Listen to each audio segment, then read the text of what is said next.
What the hell is going on with Tasmania's salmon industry? Extinction salmon! Hundreds gathering in the Tasmanian capital in opposition to the salmon industry.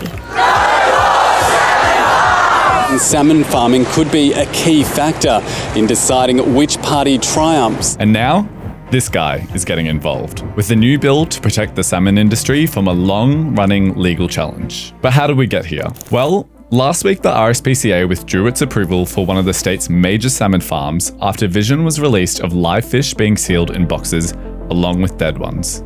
The company at the centre of this controversy, Huon Aquaculture, said, "We fully acknowledge the seriousness of the incident, but," they added, "we are incredibly disappointed that a single incident has brought an end to our association with the RSPCA." Activists say this incident isn't isolated, calling it a much-needed wake-up call for Tasmania's salmon farms. So what's been happening over the last couple of weeks on these factory farms in Tasmania is they've had a huge outbreak of a disease or a bacteria. That has led to millions of farmed fish dying. We all lived through a pandemic recently. When we're all close together, things move really quickly, and that's what seems to be happening in the south. When you've got so many animals crammed together, it's just going to spread like wildfire, and it did. Tasmania's Environmental Protection Authority has now launched a full investigation into these mass deaths, which saw over 5,500 tonnes of infected salmon dumped into landfill in February alone. They called it a large and unprecedented salmon mortality event. Locals have responded with public protests after nearby beaches and waterways were contaminated by the decaying salmon.